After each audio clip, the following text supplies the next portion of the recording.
Welcome back to Central Coast Disc Golf. This is Jim Palmeri's 50th American Flying Disc Open. This is the longest running disc golf tournament in the world. We're at the Parma Town Disc Golf Course just outside of Rochester, New York. I'm your host, Nate Perkins, here with touring professional Randon Latta. Randon, they kind of shredded that front nine.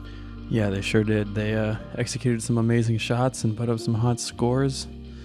Excited to see them keep it going on the back nine here. Matty O, Martin Hendel tied for the lead. Ezra Robinson just one back. They are 5 ahead of 4th place. Here we go, hole 10, island hole, just 315 feet. OB pond just short of the bucket. OB maybe 25 feet deep, 20 feet left.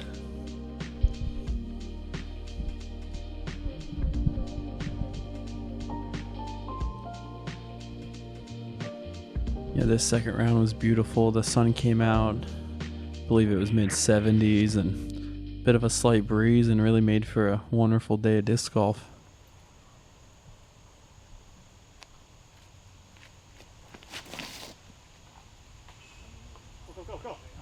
Needs a little more glide. Looks like it gets it. Oh, He's going to be safe. green. Wow. I was confident he waved that quickly.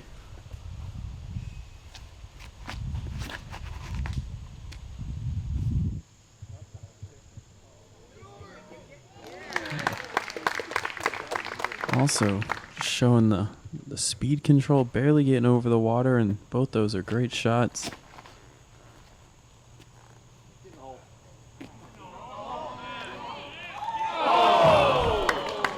Just behind the bucket there. 20 feet coming back. Snags the sunglasses late.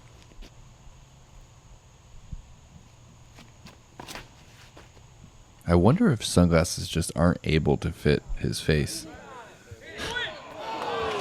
Those 4 clean drives there.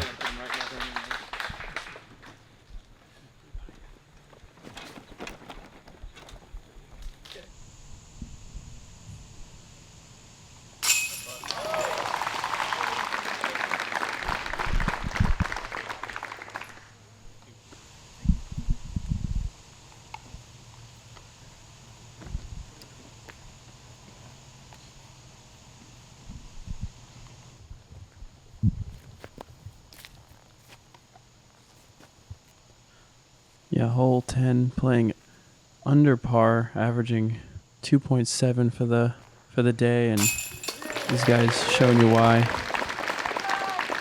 All drives and bounds, and so far 2 great birdie putts.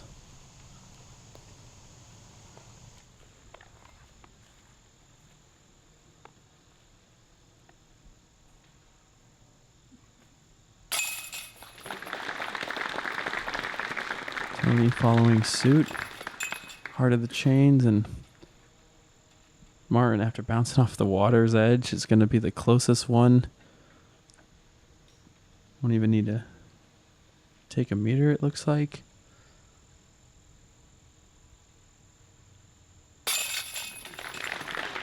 There we go, just like that. Star frame on hole 10 to get this back nine going, second round, and you can tell Tony likes doing that. Yeah, I love that. Got to give a shout out to Justin the Worm Whitney for carding the ace there on hole 10. All right, moving into hole 11. Super technical par 3 here. This tree on the right kind of splits this gap in half. A lot of people are trying to go either inside it with something a little straighter or outside it with a little flippier. But this is probably one of the hardest holes on the course to park. Yeah, we mentioned yesterday that a forehand will get through that gap nicely off the tee, but it's hard to push all the way back to this green.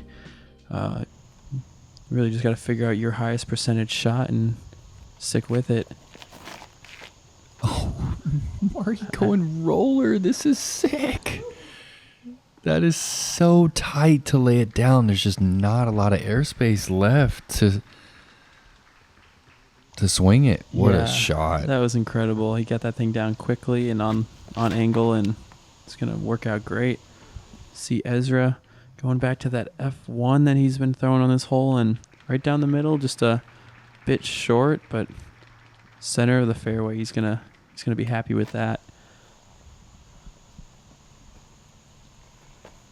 Matteo going wide of that tree in the middle and just pushes it a little straight.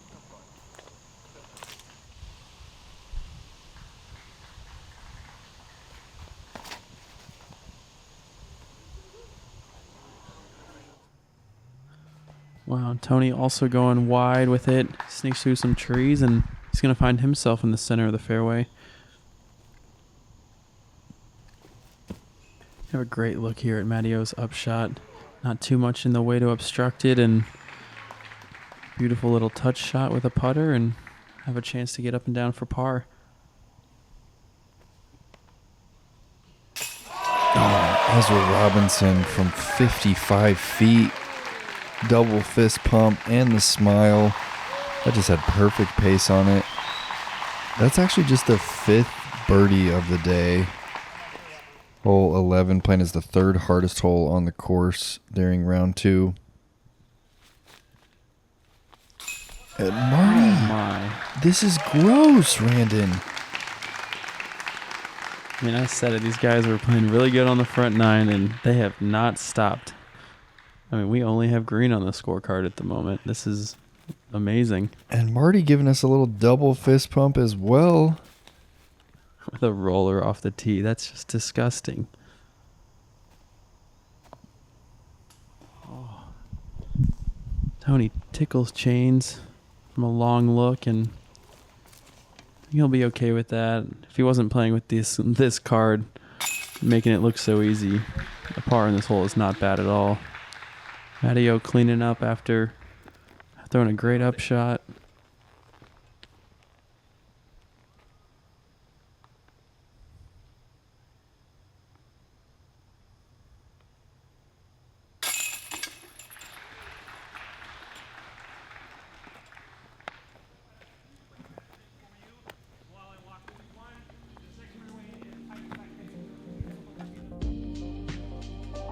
So coming to hole 12. 345-foot par 3. Another nicely wooded hole, and fairway kind of splits here. We have a right gap that the drone's going to fly down, but there's also a left-sided gap for left-handed players or a forehand. Just try to navigate past these trees in the middle and hope these trees by the basket are a bit generous and set yourself up for a birdie look.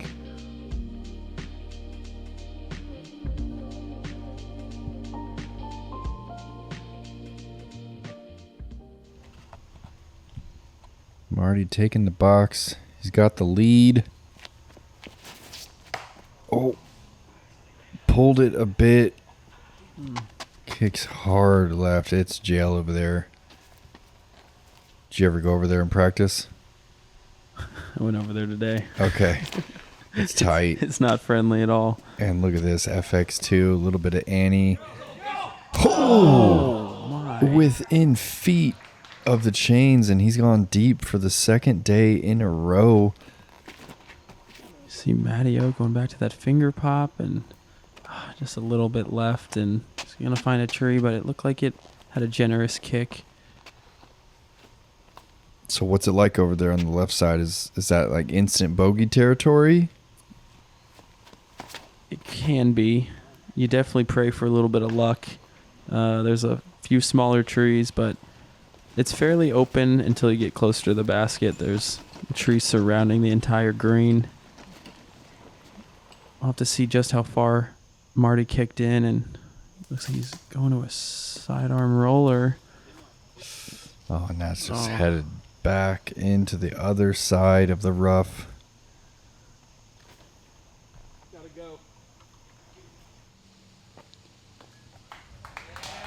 Yeah, Matteo asked it for it to go, and it looks like it did.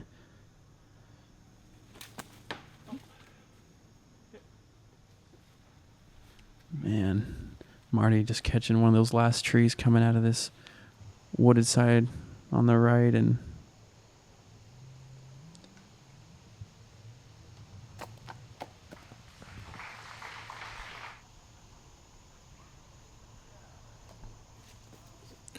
no, Brandon, this is a nightmare hole here. He's got 50 plus left for the 5. oh man, And he's good for it. To collect yourself. takes a big exhale out, and man, that was rough after really catching on a heater there and getting 2 great birdies on 10 and 11. It's rough to watch him hit so many trees continuously, but great putt. And Ezra sneaks that one in right side. He's going to birdie 12 back-to-back days, and he picks up 3 on Hendel.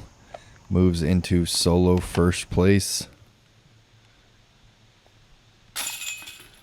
That just goes to show the difficulty of some of these wooded par 3s. I mean, anything can happen. 1 or 2 tree kicks can really just send you in a whirlwind of trying to get up and down and having to make a putt.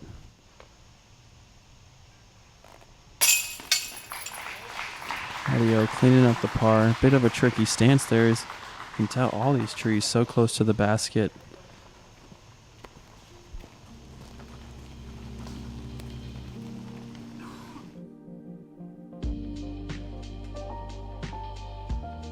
Yeah, and after 12, Ezra getting the birdie, and he's going to move in a solo first. Matteo and Marty right there behind him, and we see Jake Wolf jump up.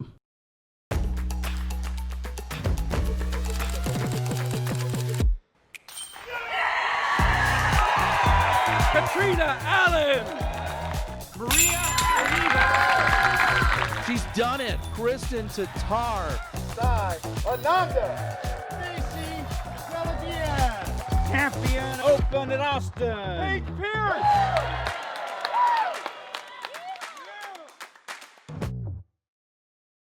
So the Slammer, it doesn't fly as far as the Harp, but that's exactly what I designed it for. It was designed for me to be able to throw hard with the real severe angles, a lot of flex shots, and it's a unique spot in the bag. So that's why I think it's becoming so popular.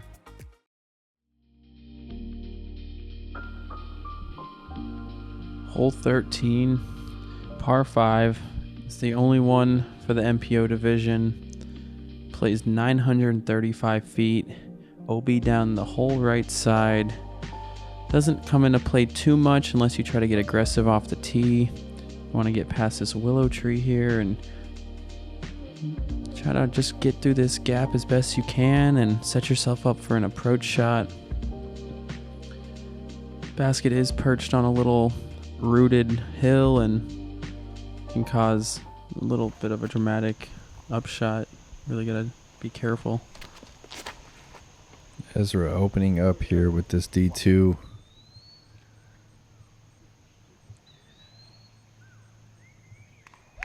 Yeah, it's big. Have you seen anyone trying to go for this green in 2? I have with the roller. I've seen some people. I mean, it really just takes a great tee shot, and then you have to make the choice. And there's just so many trees down there in that gap that it's really hard to get up there in 2. Is over the top in play at all? We did see Bobby Jones throw a pretty spectacular shot yesterday. I mean, he was a bit further than I think any drive can get. I wouldn't count it out as a possibility, though. And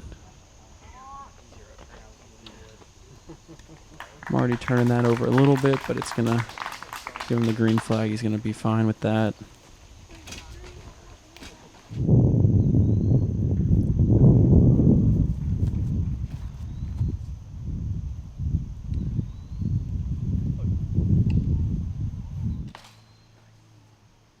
Yeah, just short of that willow. That willow is kind of the mark of a good second.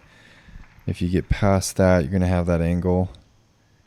It's hard to get up and down from that rough. Oh, Tony throwing this one early as well. believe when I played this hole, we had a bit of a headwind, which also makes it difficult to get the distance you need off the tee and even into this gap.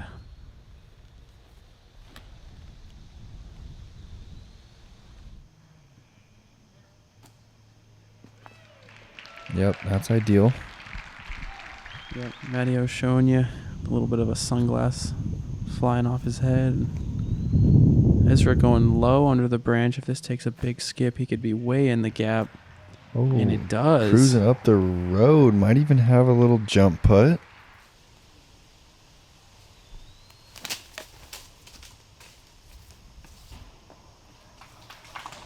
Wow, that advanced very far from where he was at.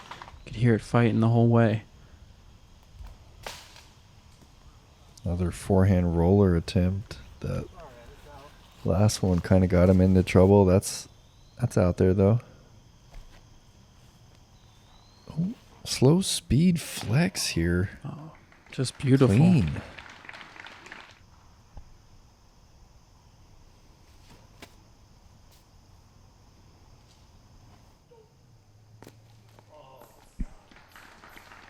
That's a good shot by Martin. We saw him throwing that same disc earlier in the round. A lot of control with it. Oh, Matteo finding what looks to be like some branches. That was coming in at a good angle.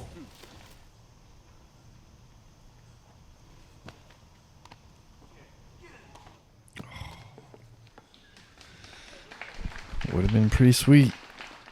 Well, I don't think we've seen an eagle yet this weekend. Wow. Matteo with a great putt from just inside the circle. Yeah, 13 point is one of the easiest holes on the course. One of just a few that averages below par, 0.24 under that 5 mark. And that's a great up and down from Tony to save his par. Just goes to show on that left side of the fairway just how rough things can get.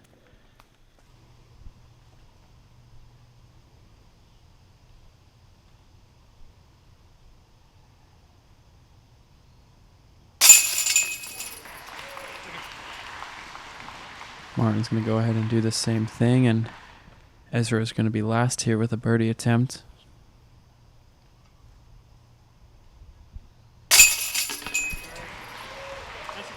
And look at that back nine so far, Nate. 4 in a row. It's pretty fire. That's the best pace that we've seen, 8 down through 13. All right, hole 14, shortest par 4 here at Parma. Really just need to make sure you get out of this gap. The further straight you fly, the better your angle. Difficulty here is really just that blind approach. The basket is kind of just tucked on the other side of the hill, and it can be difficult to control the distance. Yeah, you basically can't see this basket until you get right around this area. They have these nice flags on top, which help a lot, but OB does wrap around the backside. Kind of gives you something else to think about while you're throwing this approach shot.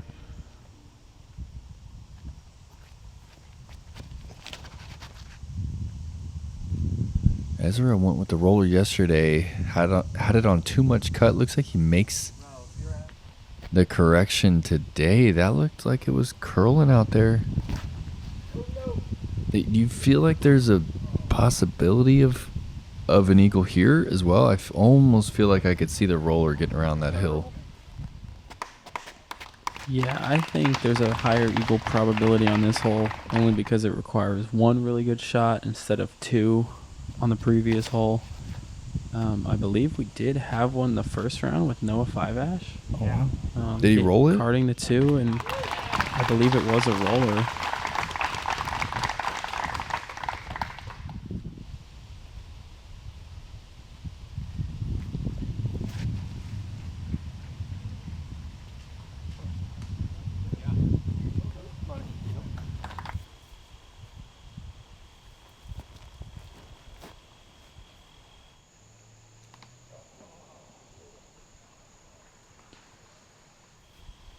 Adio trying to flex a forehand down there and clip in one of the last trees on the left. Slow speed putter roller again, Randon. This is just such a unique shot. Oh, I really want to see where this one was going to end up.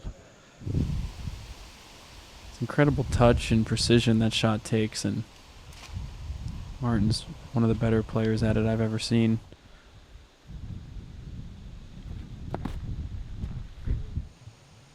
Wow. Sneaking through some of those trees and right under the basket.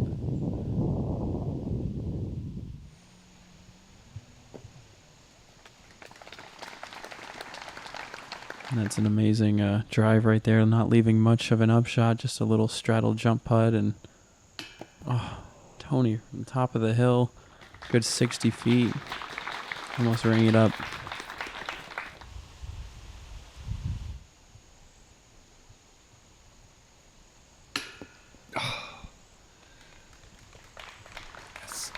It's hard to gauge the height on such a downhill putt. Yeah, and where they're standing, you could tell it was a bit windier, and down by the basket it's calm, and I wonder if that had anything to do with it. Ezra goes and taps in his 5th birdie in a row in the back nine, keeping things going. The rest of these guys are going to clean up here. So move on to hole 15. Ezra, a pretty good chance to get to that double-digit mark. Right, Yeah. Another short par 4 here. What do you feel like is the widest gap? Where the drone's flying through? I see a lot of people going with that wide hyzer. Yeah, I've seen a few shots now that went a lot wider than where the drone just flew, just to kind of get around some of these trees and hyzer back into the fairway. It is a bit on the shorter side for a par 4, but it is up this hill, which adds some feet to the upshot, and it's really whatever you're most comfortable with. I've seen rollers, forehands, fairways down the middle, and big hyzers around the right side. So a hole like this is kind of cool. You get to experiment with what you're best at. Is see Ezra just go fast distance driver, hyzer flip through the middle, and he's gonna get way up there. Ezra is just loving that red D2. He just gets it to flip up and ride, and I feel like we see that a lot with players on the tour. When they're really feeling one disc, they'll kind of just ride it, even if they have to, change the angle out of the hand. I feel like that's pretty common. Yeah, I think so. And I mean, even with Matty O here, we know he gets a couple good rives in the bag and even gives them a name here and there and sticks to them. And I think that might be Julio Jones right now, that red one. Be. Tony also going kind of hyzer flip up the middle, and it's going to be in a good position.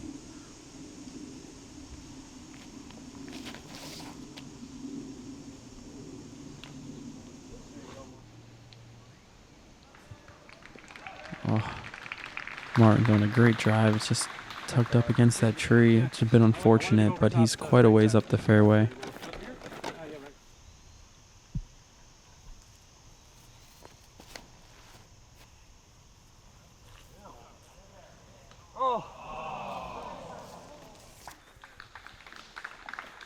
Unfortunate. Tony catching that last Guardian there.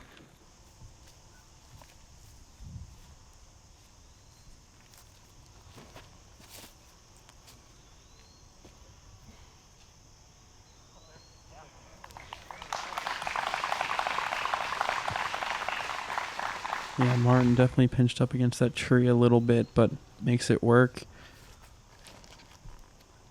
Matty O in ideal position, and just throwing a nice little putter up in the bullseye, I believe.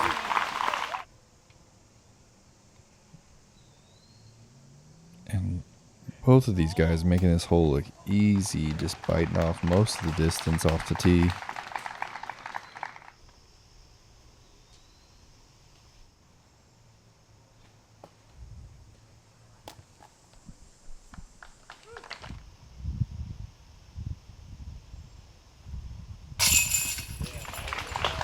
Martin with a great birdie. Got all the way up the hill. Give himself a chance, and the basket caught it nicely.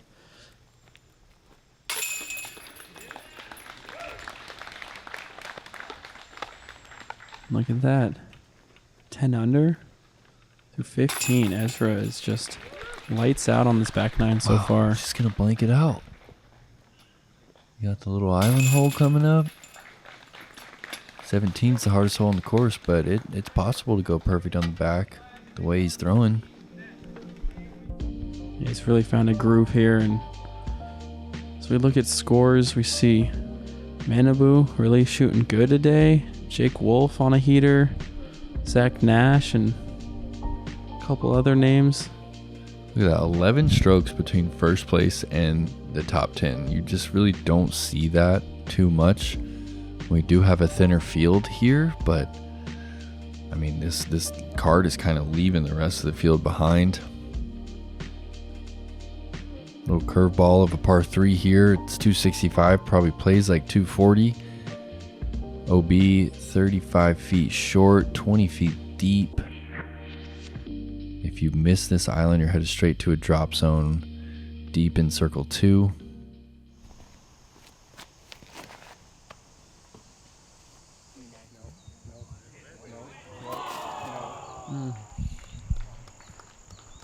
Yeah, we saw yesterday Ezra caught one of those trees. It kept him inbounds today. Misses all of them and squeaks along OB. Hit that tree. Matteo asking this one to stop, and it will. He's on the green.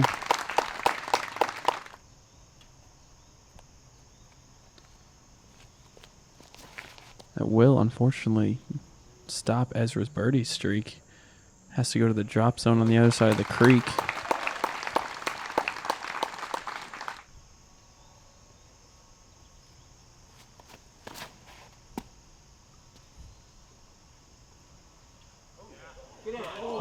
Oh, and that's off the pole for Ferro. Look at the smile.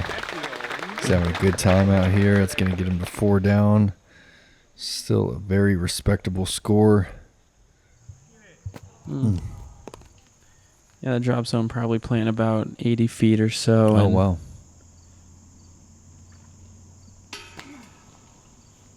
And that is a rare miss in dead calm conditions. That was to tie it up, too, with Ezra taking the single bogey here. Yeah, he was straddled out there. I wonder if that tree out there had anything to do with that. And Ezra's going to give one back to the card, it looks like, but still phenomenal shooting on the back, and Marty cleans up his birdie. As does Tony.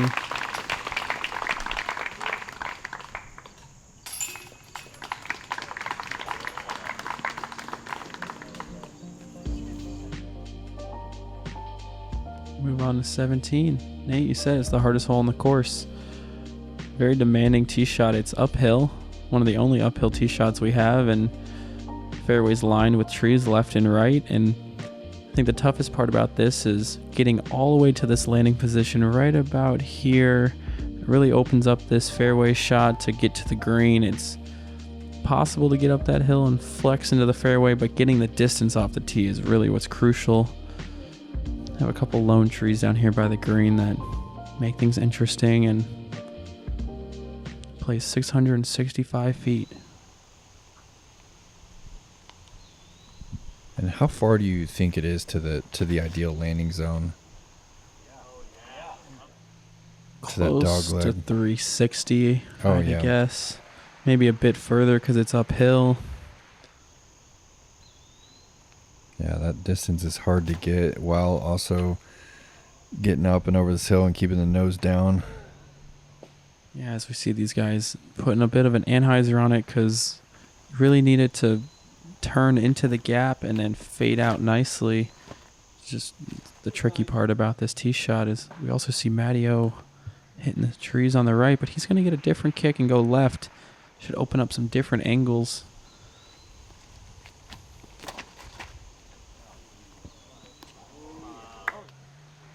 Oh boy. Oh boy. This is so good. This is the best shot we've seen on the hole.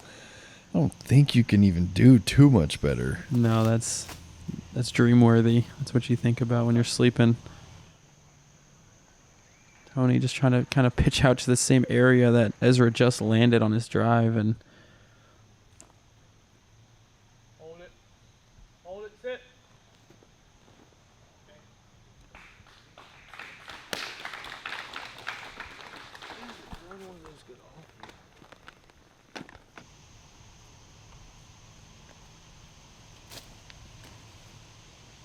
Martin just sending the driver here. Nearly pures it. yeah, I feel like I see that a lot on this hole. When you just bit short of the landing position, you really just want to give it a full send and see if you can get lucky. And Ezra with the perfect drive is going to leave it outside circle 1, but still not bad. I don't think he's hit a tree on this hole yet. Come on. Come on. Look at this. It's incredible. And he took his time on that shot. He had an uncomfortable lie. He was looking at the forehand, looking at these two different backhands. Finally sent that one and just drew it in perfectly. Whew. Wow. Another slow speed flex there from Tony. Yeah, kind of showing he's got all different types of shots and angles.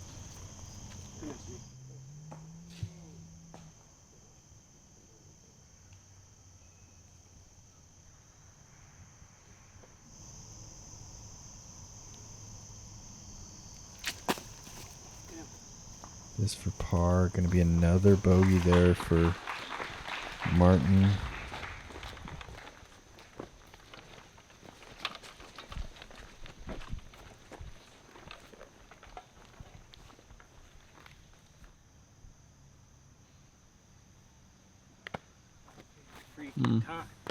And that would have been just the 5th birdie on the day. Got to give a shout out to Jake Wolf, Braden Sides, Jerry Minzy, and Zach Sisson. Yeah, Sisson. that's a great birdie by all those guys. I mean, Ezra's going to wish he had that one back after throwing the most ideal tee shot I've ever seen. And to move on to 18 with a 1-stroke lead, it looks like. Did you see how Jake got it? Jake Wolf got it by chance? No. This incredible forehand roller up the second half of the tunnel. Hit a 35-footer. And it kind of cemented his spot on the lead card. Yeah. Yeah, as we come to 18, it's a very tricky island par 3. Playing 285, a bit downhill. Trees, kind of an initial gap, and then this second gap here that the drone's about to fly through. If you do not make it in the island, you have to go to a drop zone, which is about 60 or 70 feet at the bottom of that hill. Definitely a fun but tricky finishing hole, and as you can see the parking lot behind, the wind kind of comes through this fairway, I feel like, and I don't know if it so much messes with the shots, but it can kind of get in your head.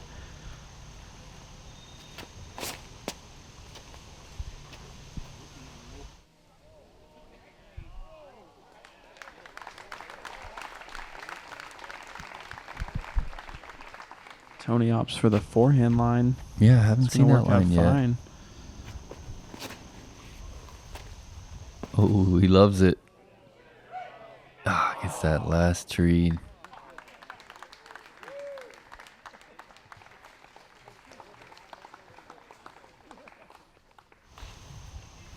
Yeah, Ezra not taking any time. Do a great shot on this hole in round 1, and looks like he's going back to the same disc. Is it PA4 that he's throwing there? I'm not sure. It could be P Model S Okay. even. Yeah. But that's, again, just spectacular. Couple steps outside of bullseye. And that's for that elusive double-digit round for the new course record at the redesigned Parma. That needs to move, and it's not going to. Unfortunate finish. Needs to hit this to stay just 4 back.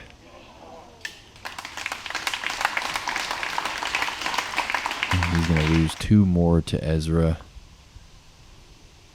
Matty-O gonna remain 2 back. And after that really hot front, just a little slow on the back, and certainly slow on these last 5 holes. Tony with a great putt there to finish his round, and really good showing for a lead card, and excited to see someone from Switzerland and someone who's been on tour all year make a debut like that and come out and do good.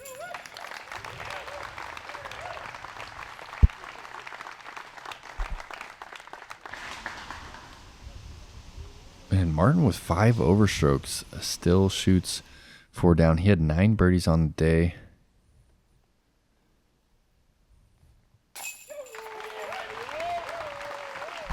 Matty-O back-to-back 8 under pars. Here we are. To get to 10. 2-stroke lead. Going after that first Pro Tour title. Yeah, just an incredible round. I mean, getting to double digits with a bogey or 2 and shaping up to be a great Sunday afternoon for these guys tomorrow. Excited to watch what goes down.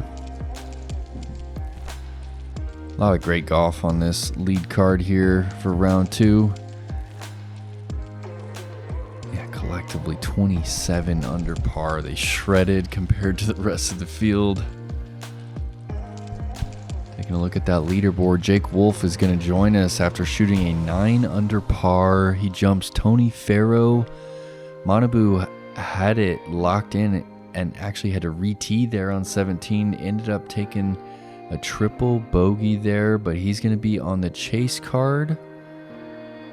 And once again, guys, thank you so much for joining us here on Central Coast. We got the Skeleton Crew up here in Rochester. Peter and Jake working till late in the night. Randon coming to join me.